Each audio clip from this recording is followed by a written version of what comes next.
So moving to Miami now, things change so quickly in college football. Carson Beck, most people thought was going to play one more season of college football. He was the number one rated quarterback coming into the season, and that he would just move on to the NFL draft after a successful season at Georgia. Well, unfortunately, injured at halftime, just before half of the SEC championship game.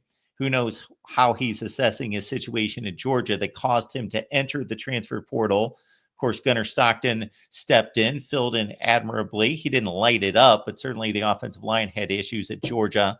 And Gunnar Stockton may be the future at Georgia. We'll see if Georgia addresses their quarterback situation. But Carson Beck, this is the portal move, Leanne, that surprised me and took me off guard more than any was Carson Beck moving into the transfer portal. Obviously, he's made his decision to go to Miami, and now Miami's making moves because they got to find him some weapons. They do have to find him some weapons.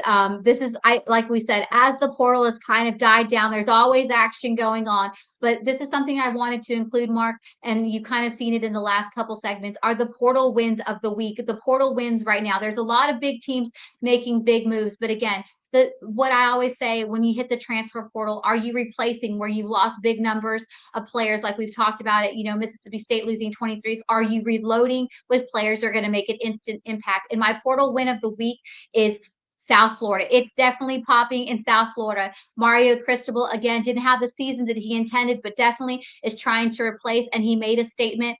Would they be able to address the quarterback situation? And indeed, sometimes you find the prizes in the most unlikely spots. And I think they've definitely found it in former Georgia, two-time national champion Carson Beck. We all thought he'd be declaring, for the draft, but obviously the injuries, the storyline made him rethink and reevaluate. Again, we knew that this could be a possible choice. Obviously, we've known what Miami's been able to do in the situation of being able to develop quarterbacks and take quarterbacks to another level. We saw it this season with Cam Ward, what Cristobal was able to do.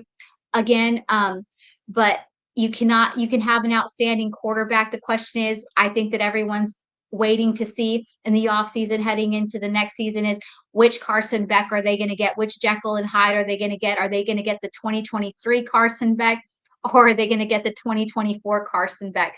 But regardless of that, in order for Carson Beck to be able to operate in either circumstances, like you said, Mark, he's going to have to find some weapons, especially after, and Miami's been on the move trying to find their next, offensive weapons after losing 4 of their top wide receivers. I think that they have started well. They've added former LSU wide receiver CJ Daniel.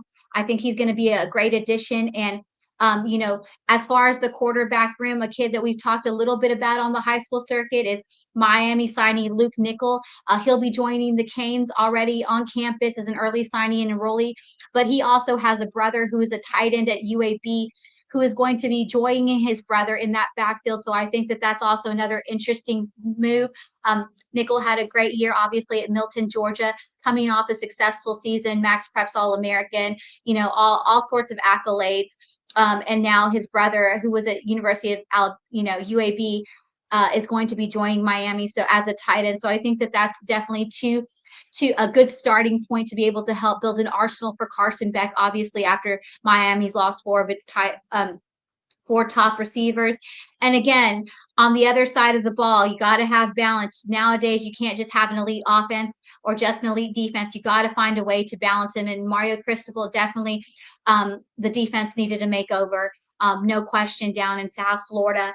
And so, you have to start with the leadership. And Mario Cristobal started with, hiring a new defensive coordinator in Minnesota's Corey Heatherman. So that will be an interesting take to see how that develops, how he approaches the recruitment and tries to rework the game plan. But again, he seems to be off to a good start, and trying to revive and adding things and, getting the U back to that signature Miami U that everyone, I think, always flashbacks to when they think of Miami and they think of South Florida and the Canes. Of course, adding Washington State corner Ethan O'Connor has been a big get. He's one that we've talked a lot about on the course of the show. Michigan State's Charles Brantley, and of course, touted safety and Zachariah Poser. So again, Miami is my portal win for the week. They're not only addressing one side of the ball, they are trying to bring balance, addressing the quarterback situation, the receiver situation, but most importantly, trying to revive and revamp the defense and give it a little bit of a makeover, hiring, a new defensive coordinator, but also being able to work the portal and bringing in some key guys at corner and safety to help that secondary. Yeah, Corey Heatherman really helped out the Minnesota defense this year in a comeback season for PJ Fleck, coming off just a 5-win season the previous year. They finished 8-5 with a bowl win this year, and Minnesota posted one of the top 10 or top 15 defensive rankings in college football. So good move by Miami. Certainly their biggest position of need has been the secondary. That's where they really faltered this year and gave up big yardage, big point totals as one of the worst pass efficiency defenses in the country. Just we've got these stats up there from Ethan O'Connor, who's been a 2-year starter at Washington State, 4 picks last year. Charles Brantley's a guy that I remember back at Michigan State, in particular, sealed off a win against Michigan.